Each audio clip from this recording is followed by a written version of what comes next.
భూతం చేసిన మేలు. ఒక వృద్ధురాలికి రాముడు, రంగడు అనే ఇద్దరు కొడుకులున్నారు. ఇద్దరూ సోమరిపోతులు కావడంతో ఆ ముసలావిడే రోజూ కష్టపడి అడవికి వెళ్లి పుల్లలు, కట్టెలు ఏరుకొని తెచ్చి ఊళ్ళో అమ్మి ఆ డబ్బుతో వాళ్లని పోషించసాగింది. ఓ రోజు వృద్ధురాలు జ్వరం వచ్చి మంచాన పడింది. ఆమె కొడుకులిద్దరినీ పిలిచి, నాయనలారా, ఈ రోజుకెలాగో అడవికి వెళ్లి పుల్లలు తెచ్చి అమ్మి సరుకులు పట్టుకురండి. ఎలాగో శక్తి కూడ తీసుకుని వంట చేస్తాను అందట. ఆ కొడుకులిద్దరూ ఇక తప్పేది లేక అడవికి బయలుదేరారు. అడవిలో కట్టెలు ఏరుకుని తిరిగి వస్తుండగా దారి తప్పిపోయారు. సాయంత్రం వరకు అడవంతా తిరిగినా వాళ్లకి దారి తెలియలేదు. అంతలో చీకటి పడిపోయింది. అడవిలో మృగాల అరుపులు విని వాళ్లకి భయం వేసింది. ఇద్దరూ అక్కడ కనిపించిన ఒక విశాలమైన మర్రి చెట్టు ఎక్కి ఆ రాత్రికి అక్కడే ఉందామని అనుకున్నారు. సరిగ్గా అర్ధరాత్రి టైంకి, ఎవర్రా వాళ్ళు, నా చెట్టునే ఆక్రమించారు అంటూ పెద్దగా అరుపులు వినిపించగానే పడుకున్న వాళ్లు ఉలిక్కిపడి లేచారు.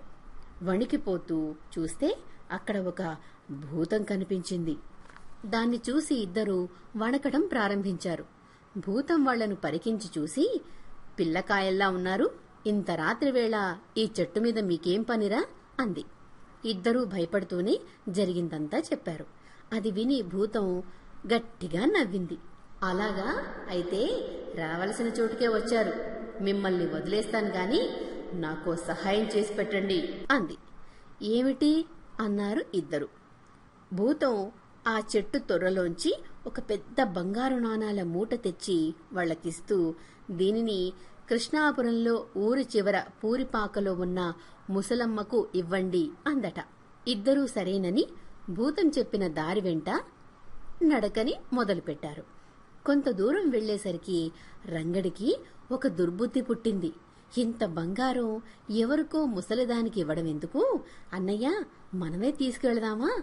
ఇక మనం కష్టపడాల్సిన అవసరమే ఉండదు అన్నాడట రంగడు. అందుకు రాముడు సరేనని తలూపాడు. ఇద్దరూ అనుకుని కృష్ణాపురం దారి వదిలి తమ ఊరి వైపు వెళ్లిపోయారు. కొంత దూరం పోయాక కొందరు దొంగలు వాళ్లని పట్టుకున్నారు. చేసేది లేక ఆ బంగారు నాణాలున్న మూటను ఆ దొంగలకు ఇచ్చి, అన్నదమ్ములిద్దరూ తాము కృష్ణాపురం వైపు పోకుండా బంగారాన్ని తామే తీసుకోవాలనుకున్నందువల్ల ఇలా జరిగుంటుందనిపించింది రాముడికి, రంగడికి. తాము చేసిన పనికి ఇద్దరూ బాధపడ్డారు. ఇద్దరూ ఆలోచించుకొని మళ్లీ ఆ భూతం దగ్గరికి వెళ్లారు. మళ్లీ వచ్చారేంట్రా? నేను చెప్పిన పని చేశారా అందట భూతం. జరిగిందంతా చెప్పి, మమ్మల్ని క్షమించు, జరిగిందానికి మేము సిగ్గుపడుతున్నాం.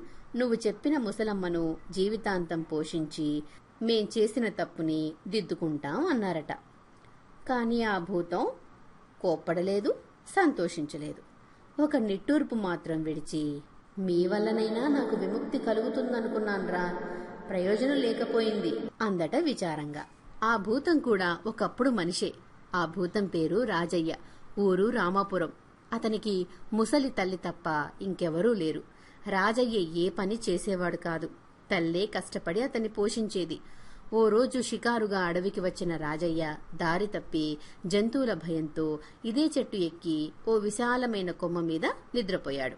ఓ నడిరాత్రి వేళ ఓ భూతం అతన్ని నిద్రలేపింది.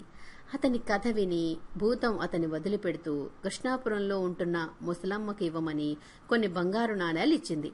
రాజయ్యకు దుర్బుద్ధి పుట్టి కృష్ణాపురం వెళ్లకుండా ఆ డబ్బుతో రామాపురం వెళ్లిపోయాడు. అతను ఆ డబ్బులోని మొదటి నాణాన్ని ఖర్చు చేయగానే భూతం రూపం రాజయ్యకు వచ్చేసింది. వెంటనే అతను అడవిలోకి వచ్చి చూస్తే చెట్టు దగ్గర ఒక మనిషి కనిపించాడు. వచ్చావా రాజయ్య? నీకోసమే ఎదురుచూస్తున్నాను. నేను నీలాగే దురాశకు పోయి దయ్యాన్నయ్యాను. నీ కారణంగా నాకు ఈనాటికి విముక్తి కలిగింది. నువ్వు కూడా ఈనాటి నుంచి ఈ చెట్టుని అంటిపెట్టుకునుండు. నాలాగే మరో దురాశ కలిగిన మనిషి తారసపడే వరకు ఇదే రూపంలో ఎదురుచూడు అని చెప్పి ఆ మనిషి వెళ్లిపోయాడట. ఈ కథ చెప్పి భూతం, మీరా డబ్బును వాడుకోకపోయినా కనీసం పశ్చాత్తాపపడి నా దగ్గరకు రాకుండా పారిపోయి ఉన్నా నాకు విముక్తి కలిగేది అందట. వెంటనే రాముడు, రంగడు ఆ భూతం కాళ్ల మీద పడి, మమ్మల్ని క్షమించు, తల్లి మాట వినకుండా బద్ధకంగా తిరుగుతూ లేనిపోని ఆశలకు లోనయ్యే మాకు కనువిప్పు కలిగించావు. ఇవాళ నుంచి మేం కష్టపడి పనిచేస్తూ మా ముసలి తల్లికి ఏ లోటు రాకుండా చూసుకుంటాం అన్నారట ఇద్దరు. మరుక్షణం భూతానికి మనిషి రూపం వచ్చేసింది. భూతం కారణంగా తమలో కలిగిన మార్పు దానికి విముక్తిని కలిగించిందని వాళ్లకు అర్థమైంది. అప్పుడు ముగ్గురు కలిసి ఆనందంగా తమ ఊరి వైపు వెళ్లిపోయారు. చూసారా, దురాశ దుఃఖానికి చేటు. అందుకే ఎప్పుడు కూడా మనిషి దురాశకి దూరంగా ఉండాలి.